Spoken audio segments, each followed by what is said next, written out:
Good day everyone. My name is Erico M. Nawa, and for today's video we're going to discuss or tackle about the young women of Malolos, written by Jose Rizal. So when the Spaniards come into the Philippines, they brought to them their patriarchal values about women, which eventually diffused into Philippine culture. So when we say patriarchal, it is a system of society in which a father or eldest male is the head of the family. So the women during Spanish period tied to house, and their role confined exclusively housekeeping and child rearing. So ang mga mindset natin nung unang panahon panahon ng Spanish ay ang mga kababaihan ay nasa bahay lamang, and dapat daw ay tagapag-alaga lang ng mga anak or tagasunod sa asawa. So sa kabilang banda, there was an idea that men should be provider of the family and protector of the women. So kung mapapansin natin, no, during Spanish period, ang mga babae ay wala talagang posisyon sa gobyerno. Lahat ng mga government positions ay binibigay sa mga kalalakihan. So on December 12, 1888, a group of 20 young women of Malolos petitioned Governor General Weyler for permission to open a night school so that they study Spanish under Teodoro Sandico. Father Felipe Garcia, the Spanish parish priest, objected to the proposal. So therefore, the Governor General turned down the petition. So may mga 20 kababaihan sa Malolos na kung saan ay medyo magkalapit naman or magkakamag-anak naman. So hain sila or nag-request sila ng petition na kung saan ay gusto nilang magpatayo or magkaroon ng project na paaralan, which is a Spanish school na kung saan yung way of studies ay panggabi. So in-object yun or na-disapprove ni na Teodoro Sandico Father Felipe Garcia. So hindi yun na-approve.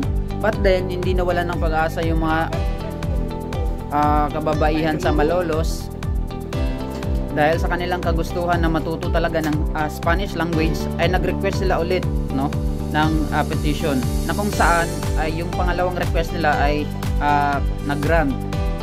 So they finally succeed in obtaining government approval to their project on the condition that Señora Guadalupe Reyes should be their teacher. So what is the reason why they need or why they want to learn the Spanish language? So the women of Malolos desired to learn the Spanish language because it was the language of politics and society. So ito yung medium of language na ginagamit sa Pilipinas during the time. So dahil yung mga Spanish na nagtatrabaho sa gobyerno nila, alam nila ang wika natin. So while yung tayo or yung mga natives natin ay yung alam lang natin na wika yung sa atin lamang. So natatakot or malaking threat yung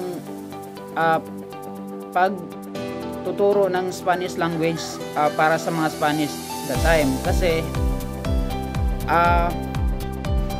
naging threat yun sa kanila, kasi natatakot sila na baka kapag natuto yung ating mga natives ng ating ng Spanish language ay baka mag-request sila or humingi sila ng freedom or kalayaan, no? So during that time kasi yung most of the books was written in Spanish language, as just like El Filibusterismo and No Limitang Hire. So nung malaman ni Marcelo H. Del Pilar na approve yung request ng mga kababaihan sa Malolos, ay nag-request ito kay Jose Rizal na nasa London pa, no, to praise these young women bravery and courage. Nag-request siya kay Rizal na nasa London pa to write a letter commending them for their extraordinary courage. So nung mabalitaan or na-receive na ni Jose Rizal yung request ni Marcelo H. Del Pilar, ay sumulat niya ito ng kaagad ng letter, which is yung To the Young Women of Malolos. So To the Young Women of Malolos was originally written in Tagalog. So Rizal penned this writing when he was in London, in response to the request of Marcelo X. Del Pilar. So, yung to the young women of Malolos ay umiikot lang sa mga key points na ito. So, first, the rejection of the spiritual authority of the friars. Not all of the priests in the country at the time embodied the true spirit of Christ and His church. So, most of them were corrupted by worldly desires and used worldly methods to effect change and force discipline among the people. And second, the defense of private judgment.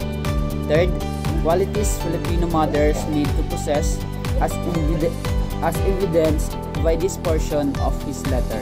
So Rizal is greatly concerned of the welfare of the Filipino children and the homes where they grow up.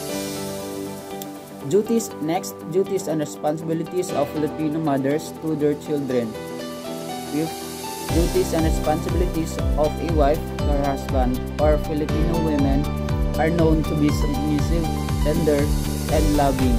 So Rizal states in this portion of his letter how Filipino women ought to be as wives in order to preserve the identity of the race.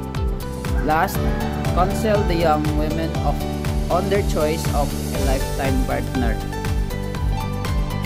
Jose Rizal was greatly impressed by the fighting spirit that the young women of Malolos had shown. So dahil sa ipinakita na katapangan ng mga kababaihan sa Malolos ay na-impress, no, at nasatisfy si Jose Rizal dahil sa kabila ng banta na kahit bawal yung pag-aaral para sa mga kababaihan ng Spanish language that time ay ginawa pa rin nila, na kung saan na-approve mo ito at yun, at na-impress nga si Jose Rizal.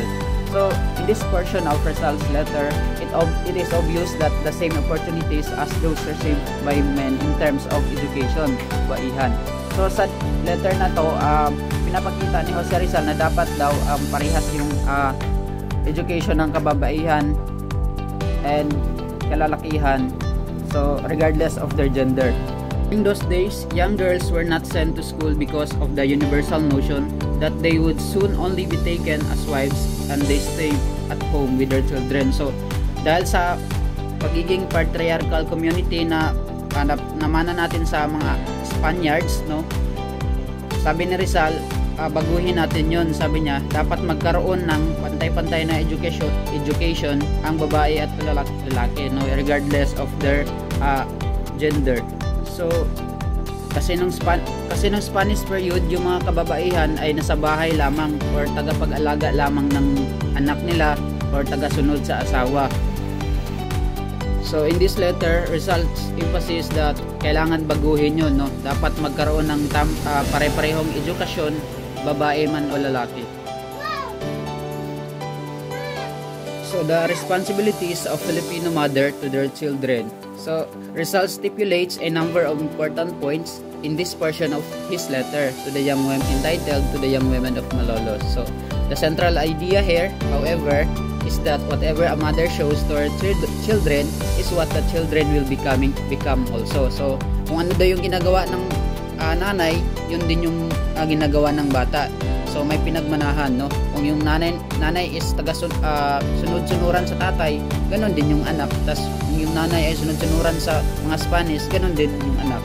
So if the mother is always kissing the hand of the friars in submission, then her children will grow up to be psychopaths and mindless fools who do nothing but do as they are told. So yun na nga, at sunod-sunuran, magiging sunod-sunuran din yung anak kapag yung nanay is magiging sunod-sunuran din. So even if the very nature of the task would violate their rights as individuals, so kahit na mapapasama pa or makaka-violate pa ng rights nila, yung gagawin nila ay wala silang ginagawa kundi sundin, kasi nga yun din yung ginagawa ng nanay nila. So Rizal stressed that the need for mothers to educate their children of the following values. So kailangan daw turuan ng mga nanay yung mga anak nila ng mga sumusunod na values. First, love for honor, sincere and firm character, clear mind, clear conduct, noble action, love for one's fellow men, and respect for God. And now let's have the qualities mothers have to possess. So, Rizal enumerates the qualities Filipino mothers have to possess. First, be a noble wife. So, dapat daw maging marangal na asawa yung mga kababaihan. Second, rear children in the service of state. Rizal gives reference to the women of Sparta who embody his quality. So, sabi ni Rizal, yung mga pag-uugali na meron kayo ay katulad dapat ng mga ugali ng mga Spartan women. So, ang mga Spartan women ay had a reputation for being independent-minded, and they enjoy more freedoms and power than their counterparts throughout ancient Greece. And the last, a wife has set standards of behavior for men around her. So, 3 basic things a wife must instill in the mind of her husband. So, first, activity and industry, noble behavior, and worthy sentiments. So, ito yung mga pag-uugali na dapat ituro ni Mrs. kay Mr. And that's end of my topic, and to be continued by Miss Angelia Labura. So, thank you.